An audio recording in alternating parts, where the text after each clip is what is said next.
സന്തോഷവുമാണ് നമ്മുടെ ലക്ഷ്മി നാരായണ ജ്യോതിഷത്തിൻ്റെ പരമമായ ലക്ഷ്യം. എല്ലാ ദിവസവും ഓരോ ഭാഗ്യവാന്മാർ നമ്മുടെ ജ്യോതിഷത്തിൽ ഭാഗ്യം തേടിയെത്തുന്നു. അതുപോലെ ഭാഗ്യം കിട്ടുന്നുണ്ട്.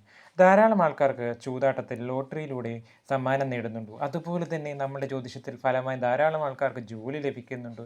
എന്ന് വേണ്ട എല്ലാ ദിവസവും ഐശ്വര്യപ്രദമായി നമ്മുടെ ജ്യോതിഷം വളരെ ഭംഗിയായി പോകുന്നു. ജോലിയില്ലാത്തവർക്ക് ജോലി ലഭിക്കുന്നു പൂജയുടെ ഫലമായി. എല്ലാം നല്ല ഐശ്വര്യമായിട്ട് പോകുന്നു. എല്ലാ ദിവസവും നിങ്ങളുടെ പേരും നാളും മാത്രം പറഞ്ഞാൽ മതി. നിങ്ങൾക്ക് എല്ലാവിധ ഐശ്വര്യങ്ങളും ഉണ്ടാകും. അതുപോലെ തന്നെ എല്ലാത്തര പ്രയാസങ്ങളും നമുക്ക് മാറ്റാൻ കഴിയും. എല്ലാം നമ്മുടെ ജ്യോതിഷം എല്ലാം പോസിറ്റീവായ ചിന്തകളാണ്. അതുപോലെ തന്നെ നിങ്ങളുടെ പ്രശ്നങ്ങൾ പരിഹരിക്കുക എന്നാണ് ഏറ്റവും പരമമായ പ്രധാനം. എല്ലാവർക്കും സന്തോഷം കൊടുക്കുക, ശാന്തി കൊടുക്കുക, സമാധാനം. ഇതാണ് ഈ ജ്യോതിഷത്തിൻ്റെ പരമമായ ലക്ഷ്യം. എല്ലാ ജ്യോതിഷത്തിനും പരമമായ ഒരു ലക്ഷ്യമുണ്ട്.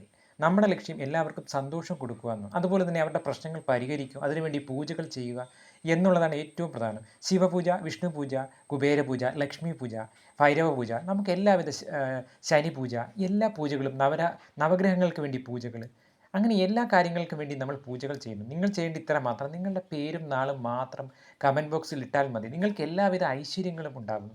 നിങ്ങളുടെ എല്ലാ പ്രശ്നങ്ങളും നമ്മൾ പരിഹരിക്കുക തന്നെയും. അത് നിങ്ങൾ കൂട്ടായ പ്രവർത്തനമാണ്. നമ്മളുടെ പൂജയും എല്ലാം ചേരുമ്പോൾ നമുക്ക് എല്ലാ ഐശ്വര്യവും ഉണ്ടാകും. അതുപോലെ തന്നെ നിങ്ങളുടെ പൂജാമുറിയും വളരെ വൃത്തിയുണ്ടായിരിക്കണം. അതുപോലെ തന്നെ നെയ്വിളക്ക് ഉപയോഗിച്ച് കത്തിക്കണം, ചൊവ്വയും വെള്ളിയും. ഇതൊക്കെ ചെയ്തു കഴിഞ്ഞാൽ നിങ്ങൾക്ക് ഓട്ടോമാറ്റിക്കായിട്ട് തന്നെ ഐശ്വര്യം വരും. ഇതിനകത്തൊരു മാന്ത്രികവുമില്ല. ഇതെല്ലാം പ്രപഞ്ചശക്തിയാണ്. പ്രപഞ്ചശക്തിയുടെ ഊർജ്ജം എല്ലാവരിലേക്കും എത്തണം എന്നുള്ളതാണ് നമ്മൾക്ക് ആവശ്യം. അതിനുവേണ്ടി നമ്മൾ ചെയ്യുന്നതാണ് ഈ പൂജകൾ. പൂജകളിലൂടെ എല്ലാവർക്കും ഐശ്വര്യം ഉണ്ടാവണം. എല്ലാവരും സന്തോഷത്തോടെ കഴിയണം. ആരും ദുഃഖിക്കരുത്. ഇതാണ് നമ്മുടെ സാമ്പത്തികമായി ആർക്കും ഒരു നഷ്ടം ഉണ്ടാവില്ല. എല്ലാവരും ഉയരണം. അതിനുവേണ്ടിയാണ് നമ്മൾ ഈ പൂജകളും കർമ്മങ്ങളും എല്ലാം ചെയ്യുന്നത്. ആ പൂജയുടെ ഫലമായി നിങ്ങൾക്ക് എല്ലാവിധ ഐശ്വര്യങ്ങളും ഉണ്ടാകും. അതുപോലെ തന്നെ നാളെ നമ്മൾ ശത്രുസംഹാര പൂജ ചെയ്യുന്നുണ്ട്. നവഗ്രഹ പൂജകളും ചെയ്യുന്നുണ്ട്. അതിലെല്ലാം നിങ്ങൾക്ക് പങ്കാളികളാവാം. തീർച്ചയായും നിങ്ങളുടെ പേരും നാളും പറഞ്ഞാൽ മാത്രം മതി. നിങ്ങളുടെ സാമ്പത്തികമായി ഉണ്ടാകുന്ന ബുദ്ധിമുട്ടുകൾ മാറ്റാൻ ഏറ്റവും ശ്രേഷ്ഠകരമായ പൂജയാണ് നവഗ്രഹ പൂജകൾ. ആ പൂജയിൽ തീർച്ചയായും നിങ്ങൾക്ക് നിങ്ങളുടെ പ്രശ്നങ്ങൾ പരിഹരിക്കാൻ സാധിക്കും. അതിലൂടെ എല്ലാവർക്കും ശാന്തി, സമാധാനം, കുടുംബത്തിൽ ഐക്യമുണ്ടാവുകയും അതുപോലെ തന്നെ എല്ലാവരെയും നമ്മൾ സ്നേഹിക്കണം, സഹായിക്കണം. നിങ്ങൾക്കുണ്ടാകുന്ന വരുമാനത്തിൻ്റെ 1% പാവപ്പെട്ടവർക്ക് വേണ്ടി അന്നദാനത്തിന് വേണ്ടി ചെലവഴിക്കൂ. നിങ്ങളുടെ എല്ലാ പ്രശ്നങ്ങളും മാറും സുഹൃത്തുക്കളെ. അതിൽ നിന്നൊരു മാറ്റവുമില്ല.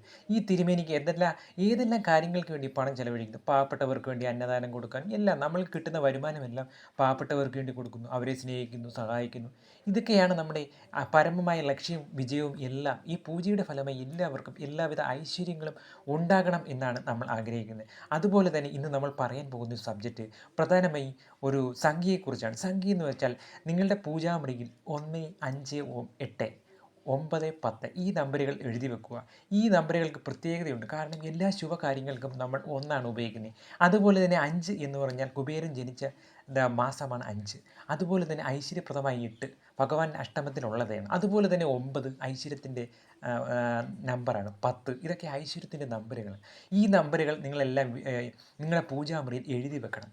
എന്നിട്ട് എല്ലാ വെള്ളിയാഴ്ചയും ഈ പൂജാമുറിയിൽ 1, 8, 9, 10 ഈ നമ്പറുകൾ നിങ്ങളുടെ പൂജാമുറിയിൽ വെച്ചതിന് ശേഷം നിങ്ങൾ അത് എഴുതി വെച്ച് ആ നമ്പറിൽ ഒന്ന് തൊടുക എന്നുള്ളതാണ്. തൊടുമ്പോൾ തീർച്ചയായിട്ടും 5 വരുവാണെങ്കിൽ നിങ്ങളുടെ പോകുന്ന കാര്യങ്ങളുടെ എല്ലാ തടസ്സവും മാറി നിങ്ങൾക്ക് ആ തടസ്സം മാറി ഐശ്വര്യമായിട്ട് പോകാൻ സാധിക്കും എന്നുള്ളത്. അതിനുവേണ്ടി നിലവിളക്ക് കത്തിച്ച് 5 തിരിയിട്ട് വേണം കത്തിക്കാൻ. അത് ആഴ്ചയിൽ ഒരു ദിവസമേ പറ്റത്തുള്ളൂ. വെള്ളിയാഴ്ച മാത്രമേ ഈ പൂജയുടെ ശക്തി ഉണ്ടാകത്തുള്ളൂ. അതാണ് ലക്ഷ്മി ദേവിയുടെ മന്ത്രം ജപിക്കുകയും നാരായണ മന്ത്രവും ജപിച്ചതിന് ശേഷമേ നിങ്ങളിത് ചെയ്യാവൂ. ചെയ്തു കഴിഞ്ഞാൽ വീട്ടിലെ പുരുഷനായാലും സ്ത്രീകളായാലും തീർച്ചയായും ചെയ്തു കഴിഞ്ഞാൽ നിങ്ങളുടെ എല്ലാ തടസ്സങ്ങളും മാറിക്കിട്ടും. നിങ്ങൾ പോകുന്ന കാര്യങ്ങൾ ശുഭമായി സംഭവിക്കും. അതിനുവേണ്ടിയുള്ള 1, 5 എപ്പോഴും മറക്കരുത്. 1, 5, 8, 9, 10 ഈ 5 നമ്പറുകൾ എപ്പോഴും ഓർത്തോണം. പൂജാമുറിയിൽ വെച്ചതിന് ശേഷം നിങ്ങൾ പൂജ ചെയ്യുക. പൂജ ചെയ്ത് ഈ മന്ത്രം ജപിച്ചതിന് ശേഷം 5 തിരി കത്തിച്ച് നിങ്ങൾ തീർച്ചയായിട്ടും നിങ്ങളുടെ ആഗ്രഹം എന്തുവാണെന്ന് വെച്ചാൽ സങ്കല്പിച്ച് നിങ്ങൾ ഇതിലൊരു നമ്പറിൽ തൊടുക. ഈ ഒരു നമ്പറിൽ തൊടുമ്പോൾ 5 വരുവാണെങ്കിൽ നിങ്ങൾ പോകുന്ന കാര്യം തീർച്ചയായിട്ടും ഐശ്വര്യപ്രദമായി നടക്കും. അതുപോലെ തന്നെ അതിലൊരു ഒരു തടസ്സവും ഉണ്ടാകത്തില്ല എന്നുള്ളതാണ് ഏറ്റവും വലിയ ഗുണം. അതുപോലെ തന്നെ മാസത്തിൽ നിങ്ങളുടെ നാളെ വരുന്ന ദിവസവും ആ ദിവസവും തീർച്ചയായിട്ടും നിങ്ങൾ ഏത് ദിവസമാണെങ്കിലും ഈ ഒരു പ്രയോഗം ചെയ്യുക. 1, 5, 8, 9, 10 ഈ 5 നമ്പറുകൾ തീർച്ചയായിട്ടും നിങ്ങൾ പ്രയോഗിച്ച് നോക്കും. അതിൽ 5 വരുവാണെങ്കിൽ നിങ്ങൾക്ക് ഐശ്വര്യമുണ്ടെന്ന് എന്നുള്ള ഒരു സംശയവുമില്ല. എല്ലാ വിധത്തിലുള്ള തടസ്സങ്ങളും മാറി ഐശ്വര്യപ്രദമായി നിൽക്കുകയും എന്നുള്ളതിൽ ഒരു സംശയവുമില്ല എന്നുള്ളതാണ്. അപ്പോൾ നിങ്ങൾ ശ്രദ്ധിക്കേണ്ട കാര്യമാണ് ഈ നമ്പറുകളാണ് നിങ്ങൾ പ്രയോഗിക്കേണ്ടത്. നിങ്ങൾക്ക് എല്ലാ വിധത്തിലുള്ള ഐശ്വര്യങ്ങളും അതുപോലെ തന്നെ വെള്ളിയാഴ്ച ദിവസം നിങ്ങൾ പ്രത്യേകം ശ്രദ്ധിച്ചോണം. നെയ്വിളക്ക് മസ്റ്റായിരിക്കണം. അതിലൊരു മാറ്റവും പാടില്ല. നെയ്വിളക്ക് 5 തിരിയിൽ തന്നെ കത്തിക്കണം. അത് രാവിലെ 11 മണി ആണ് ഈ പൂജയുടെ പ്രത്യേകത. പക്ഷേ രാവിലെ 7 മണിക്ക് നമ്മൾ കത്തിക്കുക. പക്ഷേ പൂജയുടെ ഫലം വേണമെങ്കിൽ 11 മണിയാണ്. നിങ്ങൾ 7 മണിക്ക് കത്തിച്ചാലും കുഴപ്പമില്ല. എന്നാലും പൂജയ്ക്ക് അതിൻ്റേതായ പ്രത്യേകത ഉള്ളതുകൊണ്ട് 11 മണിക്ക് കത്തിക്കണം എന്നാണ്. അതുപോലെ തന്നെ 7 മണിക്ക് നിങ്ങൾ കത്തിച്ചാൽ 5 തിരിയിട്ട് കത്തിക്കുക. 5 തിരിയിട്ട് കത്തിച്ചതിന് ശേഷം നിങ്ങൾ പ്രാർത്ഥിക്കുക. നിങ്ങളുടെ ആഗ്രഹം എന്താണെന്ന് വെച്ചാൽ അതിൽ പ്രാർത്ഥിക്കുക. അതുപോലെ തന്നെ മാസത്തിൽ നിങ്ങളുടെ നാൾ വരുന്ന ദിവസം വെള്ളിയാഴ്ചയാണെങ്കിൽ അത് ശ്രേഷ്ഠകരമായിരിക്കും. അല്ലെങ്കിലും നിങ്ങൾ തീർച്ചയായും ആ വെള്ളിയാഴ്ച ആ ദിവസം 5 തിരിയിട്ട് നെയ്വിളക്ക് കത്തിച്ചതിന് ശേഷം നിങ്ങളുടെ ആഗ്രഹം എന്തുവാണെന്ന് വെച്ചാൽ മനസ്സിൽ വിചാരിച്ചതിന് ശേഷം ഈ കുറി ഒന്ന് എടുക്കുക. അതിൽ 5 വരുവാണെങ്കിൽ തീർച്ചയായിട്ടും നിങ്ങൾ വിജയിക്കും എന്നുള്ളതാണ്. ഒരു ആശങ്കയും വേണ്ട. അത് രാവിലെ ചെയ്യുക എന്നുള്ളത്. 11 മണിയാണ് സാധാരണ പൂജയുടെ സമയം. എന്നാലും നിങ്ങൾ 5 മണിക്ക് ചെയ്യുക. അതിലും വലിയ കുഴപ്പമില്ല. പൂർണ്ണമായിട്ട് ഫലം വേണമെങ്കിൽ 11 മണിയാണ്. അതുപോലെ തന്നെ മാസത്തിൽ 4 വട്ടം 4 വെള്ളിയാഴ്ചയും പിന്നെ നിങ്ങളുടെ നാൾ വരുന്ന പക്കാ നാൾ വരുന്ന ഒരു ദിവസവും ചെയ്യണം. അങ്ങനെ 5ആണ് ഇതിൻ്റെ പ്രത്യേകത. മാസത്തിൽ 5 വട്ടമേ ഇത് അപ്ലൈ ചെയ്താൽ ഇതിൻ്റെ ഐശ്വര്യം ഉണ്ടാകും. എല്ലാവരും ഇത് അപ്ലൈ ചെയ്യണം. എല്ലാവർക്കും വിജയമുണ്ടാകും. സാമ്പത്തികമായി നിങ്ങളുടെ എല്ലാ പ്രശ്നങ്ങളും മാറും. അതുപോലെ കല്യാണം നടക്കാത്തവർക്ക് കല്യാണ തടസ്സം മാറും. ഇതിനെല്ലാം നിങ്ങൾ സങ്കല്പിച്ച് ഈ കുറി ഒന്ന് എടുത്തു നോക്കൂ. നിങ്ങളുടെ ബിസിനസ് പരമായ തകർച്ച മാറും.